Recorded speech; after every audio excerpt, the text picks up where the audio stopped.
It began with a single spectacular failure. Not a small stumble, not a business dip, but a crash so complete that the young man at the center of it watched his entire world evaporate into a puff of sugar smoke. He was 25 years old, broke, humiliated, and standing in the ruins of his second candy company. His name was Milton Snavely Hershey, and if you had walked past him on the streets of Philadelphia in 1882, you would have bet every dollar in your pocket that this man would never amount to anything. You would have called him a dreamer, a fool, a cautionary tale. You would have been spectacularly wrong. Because what nobody understood, what Milton Hershey understood only in his bones, was that failure wasn't the opposite of success, it was the tuition. And before he would become the man whose name sits on 500 million chocolate bars sold every single year, before he built a town, a school for orphans, and an empire that outlived the Great Depression, Milton Hershey would fail again and again and again. This is the untold story of the farm boy who couldn't read a balance sheet but could read human nature. The man who didn't invent milk chocolate but perfected it for the masses. And the business genius who realized, long before anyone else, that the only way to truly build a brand was to build a community. Welcome to Brand Story Lab, and this is the making of the Chocolate King. Milton Hershey was born in 1857 on a remote farm in Derry Township, Pennsylvania. And if you think your childhood was chaotic, consider this. His father, Henry Hershey, was a restless, scheming dreamer who dragged the family from one get-rich-quick scheme to another. They moved constantly. Milton attended school for a total of maybe 4 years. He was teased for his large years and quiet demeanor, and by the time he was 14, his mother effectively gave up on formal education. She apprenticed him to a printer. Milton hated it. He was fired. She then apprenticed him to a shoemaker. He hated that too. Quit. Finally, his mother did something that would define the rest of his life. She apprenticed him to a candy maker in Lancaster, Pennsylvania, and for the first time, Milton's hands stopped fumbling. Here was a craft: sugar, heat, molds, flavor. He had found his language. Within 4 years, at 18, he borrowed money from his aunt and opened his first candy shop in Philadelphia. It lasted 6 years, and it died. Not because the candy was bad, it was good, but because Milton didn't understand money. He overextended credit, he overspent on ingredients, and when the panic of 1881 hit, his customers couldn't pay him. He went bankrupt. He returned home in disgrace. But here is the first lesson that separates a failed business owner from a future icon. Milton did not blame the economy. He did not blame his father. He looked at himself and said, "I don't know business, but I can learn." At 25, with nothing but debt and a singular focus, he moved to Denver, then Chicago, then New York. He worked for other candy makers, watching, absorbing, failing again. In New York, he launched another candy company, another failure.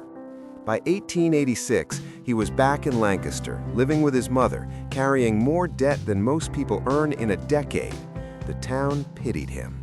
But Milton had noticed something during his travels: caramel. Not the fancy, expensive kind, but a chewy, milky, affordable caramel that everyday people could buy. Most candy makers ignored the working class. Milton bet everything on them. He founded the Lancaster Caramel Company, and this time he did something different. He bought the best fresh milk from local farms. He refused to use preservatives. He sold at a price so low that his competitors called him insane. Within 2 years, he was a millionaire. Within 5, he was shipping caramels to England, South Africa, and Australia. He was 36 years old. He had arrived. And then, he almost threw it all away again. In 1893, Milton attended the World's Columbian Exposition in Chicago. It was a glittering palace of invention: the Ferris wheel, the dishwasher, the first voice recording. But Milton walked past all of it and stopped at a booth from Germany. It was a display of chocolate-making machinery. Not the dark, bitter chocolate that Americans knew, but smooth, rich European chocolate, milk chocolate. At that moment, standing in front of a massive German press, Milton Hershey had a vision so clear it must have felt like a hallucination. He saw a country of millions of Americans who had never tasted real chocolate. He saw a bar that cost a nickel. He saw a brand that every child, every worker, every housewife would recognize. He went home and sold his caramel company, his profitable, beloved, thriving caramel company, for $1 million. That is $1 billion today. His advisors called him a fool. His mother cried. Wall Street shrugged. But Milton did not care about money. He cared about chocolate. He was 50 years old. Most men are thinking about retirement. Milton Hershey was just getting started. He built his chocolate factory in the middle of nowhere, not in New York, not in Philadelphia, but back in Derry Township, the same farmland where he had failed, where he had been humiliated, where his father had abandoned the family. The local newspapers laughed. Hershey's Folly, they called it. A chocolate factory in a cornfield with no railroad siding, no workforce, no housing? Milton looked at the empty fields and saw a city.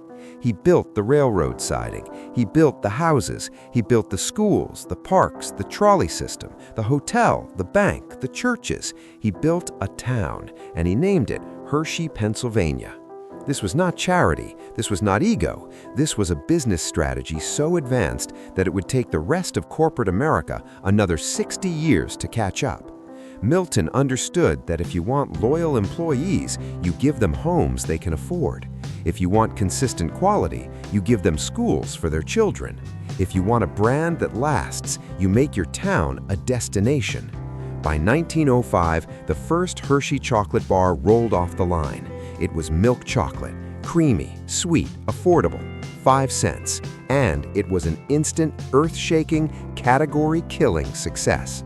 But here is where most documentaries would end, with the money, with the factory, with the smiling children eating chocolate. That is not the real story. The real story is what happened next. In 1918, Milton Hershey was 61 years old. His wife Kitty had died 3 years earlier. He had no children, no heirs. Most industrialists in his position would have sold the company, retired to a mansion, and died wealthy. Instead, Milton did something so radical that it still echoes today. He took his entire personal fortune, the entire Hershey Chocolate Company, and he placed it into a trust that would fund a school for orphaned boys, the Milton Hershey School. He gave away every single share, every dividend, every piece of equity. He made himself an employee of his own legacy. And then he did something even stranger. In the middle of the Great Depression, when other factories were closing and firing workers, Milton built. He built a massive new hotel. He built a community center. He built a stadium. He built a zoo. His board begged him to stop. "We're losing money," they said. "The country is collapsing." Milton looked at them and said, "If my men have no work, they have no food. Build." He created thousands of jobs. He kept his factory running at full capacity.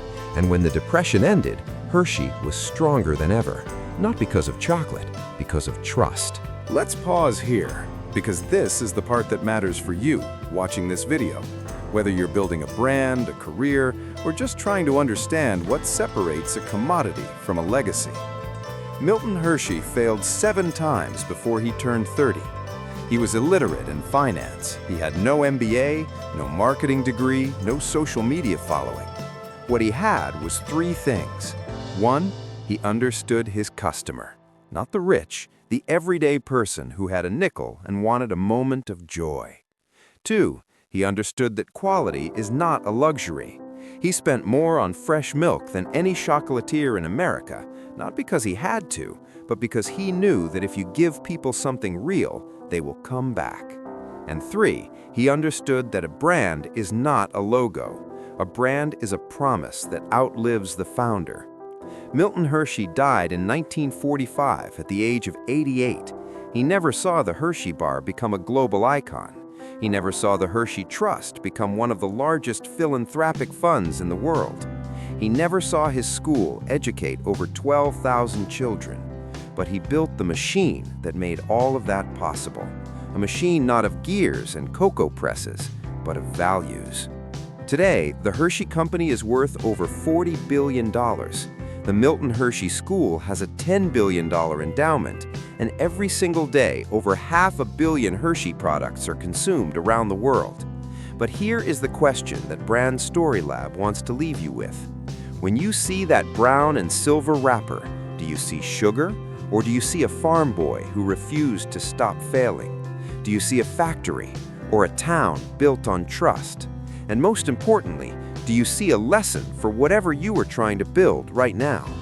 Because the truth is, you don't need to be a genius. You don't need to be born wealthy or connected or lucky. You need to be stubborn.